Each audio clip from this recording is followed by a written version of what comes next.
Hello Year 4, welcome back to Virtual RE. It's good to see you again, albeit virtually. We are going to carry on our work in RE looking at Sikhism. So back in September and October you looked at Sikh beliefs, what they believe and the stories that are part of their religion.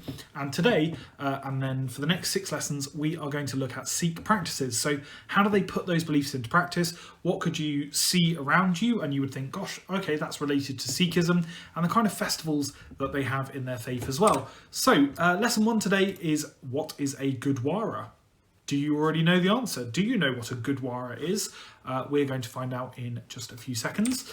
This is the Khanda, which is the symbol of Sikhism from last half term, and it's a really good, or not last half term, but back in autumn, it's a really good way to spot when you might see a house that belongs to a Sikh person, or a Gurdwara, or some other building that is related to Sikhism, and it's used on flags quite a lot. So that's a little reminder about the symbolism of Sikhism. A Gurdwara is a Sikh place of worship. So here on the screen, you can see we've got the Golden Temple in Amritsar, which is one of the most famous Gurdwaras in the world. I mean, it's just absolutely stunning. It is an incredible place to visit. I haven't been personally, but I've seen plenty of documentaries and photos and things. It looks amazing. You've got a Gurdwara here in Birmingham and one in London as well. The UK has a very high Sikh population, which we saw back in September because Britain used to run parts of the world which are where most Sikh people come from. And so London, Birmingham, Glasgow, Edinburgh, lots of cities in the UK have big Gurdwaras. The word Gurdwara means door to the Guru, and remember that a Guru is a teacher of the faith in Sikhism, and as we'll see in a moment, it's also the name that they give to their holy book. So this is where you could find people who are going to help you with the Sikh faith, people who are knowledgeable about the Sikh holy book, and it's where you go for services as well if you are Sikh. Can you notice any similarities between these Gurdwaras in terms of the architectural style or anything else? And what are the differences? So stop and take a look at those and have a bit of a think. Well, I can spot some domes, I can spot some spires. In the Amritsar and the London, I can spot an orange Sikh flag. I can see writing here, which is in a language that we're just about to look at in a moment. So lots of similarities, but obviously the Golden Temple in Amritsar is quite different in terms of its scale from the Gurdwaras here in the UK. This is the Gurdwara Sri Guru Singh Sabha in Southall, and Southall is in West London, not too far from Heathrow Airport, and it's a big Sikh area in London. If we were walking along and we spotted this building, how would we know? How could we be a building detective and know what is going on in there? Well, what I would like you to do is, with your booklet, as we're looking at this, firstly, as we're looking at this building, we are going to label the picture of it in our booklets with the ways that we would know it is a Sikh temple. So the first thing, and I spotted this a moment ago, is this flag.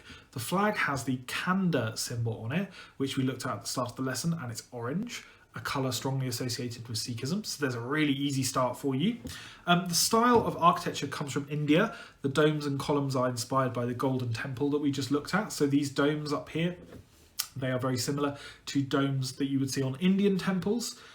The text here at the bottom, this is in Punjabi, which is a language that's spoken by many Sikh Indians. And if you go to Southall, even the signs at the railway station and the street signs, they are in Punjabi because there are so many Sikh Indian people living there. And so those are the big clues. But it's not until you really step inside that you start to see the things that make this specifically a Sikh temple. I guess the Khanda is very Sikh. This is what the inside of that temple looks like. So if you stop the video for a second and take a look, what do you notice? What kind of adjectives would you use to describe this building? Okay, well, here is what you might notice. You might notice, for a start, that there's a Khanda in the stained glass window there. So a very easy way to tell that you're in a Sikh building. This big arch structure at the front, this is called the Takat, and it is the most important part of the Gurdwara because it's where the Sikh holy book, which is called the Guru Granth Sahib, is kept. And we're going to look at that in more detail a bit later on, but the real centre, the heart of Sikh worship is all around the Guru Granth Sahib. And the person reading it here called the Granthi, and he's probably the most important person in the building because he's reading it. He has a sort of almost like a feather thing that he sways back and forth to make sure that dust doesn't fall on the book. The canopy, the cat, is there to protect the book. So you can see that looking at this picture, where is all the light focused? Where is all the attention focused? It's at the front on the Guru Granth Sahib and on the Granthi.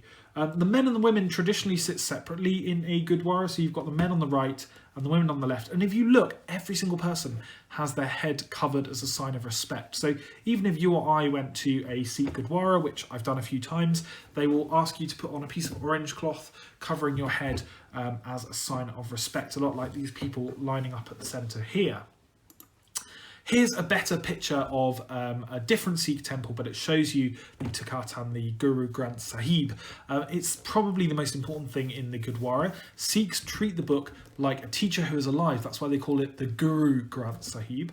And at night it has a separate room where it's kept safe, and in the day it's protected by this canopy that's capped. The Granthi reads from the Guru Granth Sahib and also makes sure that no dust or other dirt falls on it. You also notice lots of flowers around the holy book there, people kneeling down to pray and bowing and prostrating themselves in front of it. So again, more signs that this is a very important part of the experience.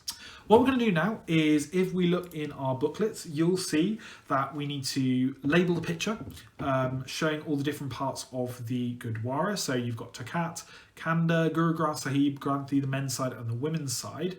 And then we are going to watch this video, and this is going to tell us more about what happens in the Gurdwara and help us to understand how important it is to Sikh people. So hopefully you enjoy this and find it interesting.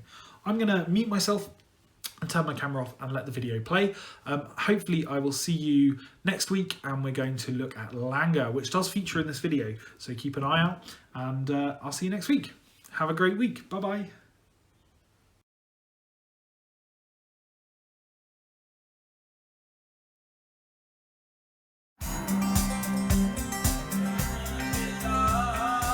The Gurdwara is where we come to worship. Gurdwara is a Punjabi word that means home of the Guru, or the door that leads to the Guru. Everyone is welcome here.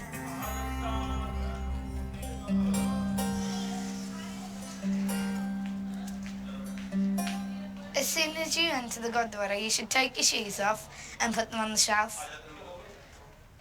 Then you should wash your hands, because your hands have been touching your shoes. You also need to cover your head with a scarf or something that can keep your hair neat. We cover our heads out in respect to the Guru. It's the same rule for everyone, even if you're famous. When the Prince of Wales went to a Gurdwara in Pakistan, he covered his head just like everyone else. The Gurdwara is at the heart of the Sikh community. There are around 300 in the UK. This is the place we come to pray, think about God, hang out with our mates, and eat together. One of my favourite things about going to the Gurdwara is the langar.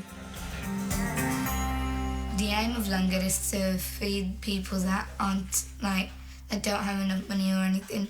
And when you eat your langar, you should be sitting on the floor to show that even if you're rich, you're poor, you're man or woman, it breaks all those different barriers and you're all equal. It's cooked by volunteers. All the funding, it's all done by voluntary funding. Everything is literally free. Some Gurdwaras even bring langar to the streets, serving food to people who need it. In the eyes of God, we're all equal. So we serve the congregation as we would serve the Guru. On a busy day, there could be hundreds of people to feed. That's a lot of food to prepare. It's busy today, so we've offered to help out Simran. I can't make them round. It's not working, is it? Let the rolling pin do the work. Working in the kitchens shows seva, selfless service to others. Seva is something all Sikhs do as part of their religion. When I do seva or things to help others, it makes me feel more relaxed, more spiritual. by the end of it you just feel a bit more of a happier, more content person. Oh, how do I get them round? They won't go round. A bit more practice, I think, is needed where Simran's concerned.